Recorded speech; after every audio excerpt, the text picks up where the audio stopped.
Hi guys, good afternoon everybody. If you're just joining my YouTube channel, this is Emmanuel Anyoki, and today I'm going to talk about another aspect of special wedding.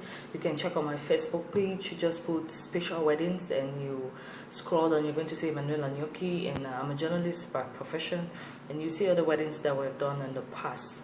Please subscribe to the video below. So today I would like to talk about Cameroonian weddings as a community wedding, or marriages in Cameroon, which is like a community marriage, even though it's your marriage, but I tell you it's a community marriage because of the way we handle things or the way we organize things, which is a very good thing because in Africa in general, people have the community habit that is just like they say, when you give birth to a child, the child is not more your child alone. The child is the child of the community, and everybody has a right to send the child, to correct the child, to tell the child what to do and what not to do.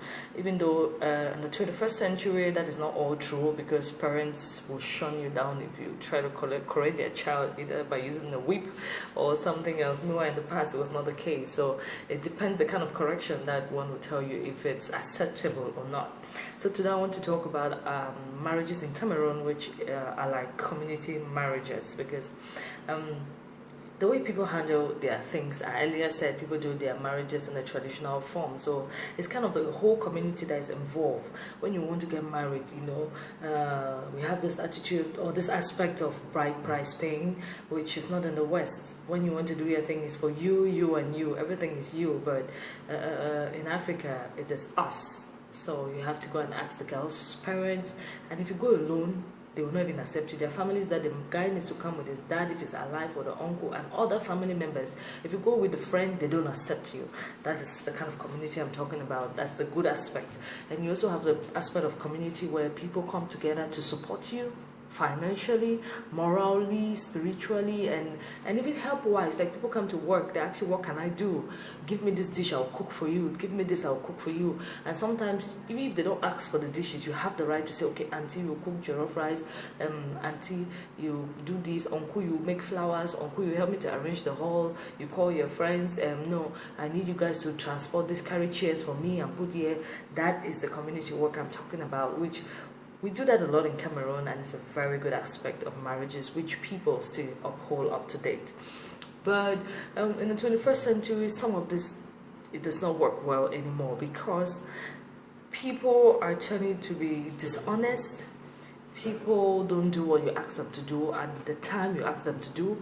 And somebody's wedding is a very important thing. It happens once in a lifetime for those who are Christians and who respect the Bible and want to get married one time.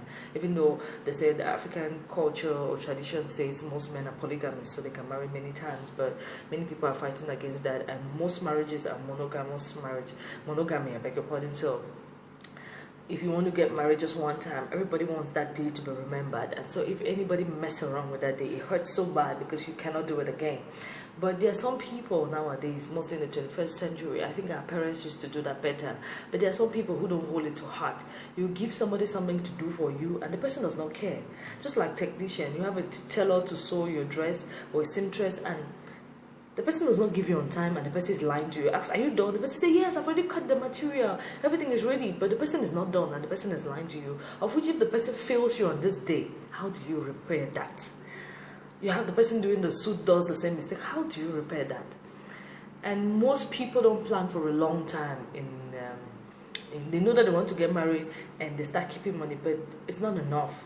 So sometimes they just take the dressing aspect like the last minute thing, and when they come that last minute, they cannot get what they want. That's why people always start rushing to get ready-made things and stuff, which some people are trying to change the way things work to do it more in our African style. Some people are really, really dishonest out there. You ask somebody, okay, cook this food, and the quantity of food you're expecting because of the money you've given the person, you don't see that food. And vis-a-vis the people you have invited, the number of people, because as I earlier said, our marriages are community marriage. Like, so you're getting married in the village, everybody's invited. You don't even need to send out invitations. Everybody's going to come. We have those who call Langabesh, those at the back page. There's no way they're going to come. Except now that people are building houses and putting fence around. There are even some who have the audacity to knock the gate and say that they're coming for the marriage. What do you do to them? There are some people go as far as the extent of even sending some people away, saying, no, these rough guys, I did not invite you, send them off to come. But our marriages in the past, when I was much younger, it's more community. Like a majority of people in the village are invited, and so you need to cook for everybody. And there are some couples too on their part who are also dishonest. A couple is going to give you 20,000 for an euro, and the person is expecting like 700 people, and once that you cook that food for 20,000 to be enough for those people, and when you cook the food which is just for that amount of money, you have a lot of problems after. The person say, I get my money to that auntie or to that my friend, you see chop we bring up, so small chop not even taste, but what chop. And now it goes the two ways. On the part of the couple, the dishonesty, you have it on the part of the couples, and sometimes on the part of those in the community, those you want them to help, or your family members. So it is really, really a problem. Sometimes you ask this your brother that who makes flowers to make you flowers, but since you're not paying the person and the person is just helping you, people are so dishonest. Instead of telling the person, no, I'll not be able to afford this, it's expensive, you should give me some money and I'll do the other part, they don't tell you. They say, no, I'll do it. Hey, no, you're my sister, you're getting married, congratulations, I'll do it. Only for you to get to the D-Day and the person does not do what you expect. The person does not deliver what you expect, and that is just one in 50 other cases that I can name in order not to make the video too long. So these are some of the reasons that you should get a wedding planner, because our marriages are still community marriages, and it is a good aspect, it's not a bad aspect. But how do you deal with people in the community without hurting each other, without people saying the couples are lying, or the people in the community are lying, or my family members did not do what I expected, or some grandparents get angry? We know some mothers, when they come, they say, put me this food, put me this food, put me this food, and they cannot even finish it. Or they will choose the best slices, and you want to say no, that they just take one slice and take it the other way, and after that they get angry with you. Say, my cousin, beginning respect me, I go take for go get job, get the audacity for them, I think now once, like, be who? You know how much I contribute for that marriage, and so on and so forth. You have all this polemic going on. It is really, really crazy. So in order to avoid this, people have come up with getting wedding planners.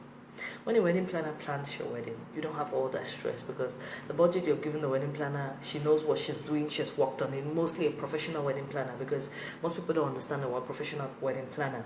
In Cameroon, a lot of people are planners. Like, they want to ask, no, my sister did plan my wedding, my sister did plan my wedding. The person, and the wedding does not work well, say, no, not just a small mistake. No, the person was not a professional, and the person could not do what a professional wedding planner would do. So when you get a wedding planner, the person follows your budget and tells you that, no, this amount of money you're putting here will not be enough. Let's do it like this. And some wedding planners, a professional wedding planner, if you don't do it the way the person is saying, the person will not even take your wedding, because the person has a reputation to keep. Because if things don't go well and a lot of problems come out, the person will have a lot of problems, and this kills the market. So every wedding planner who is taking a wedding wants to do his or her best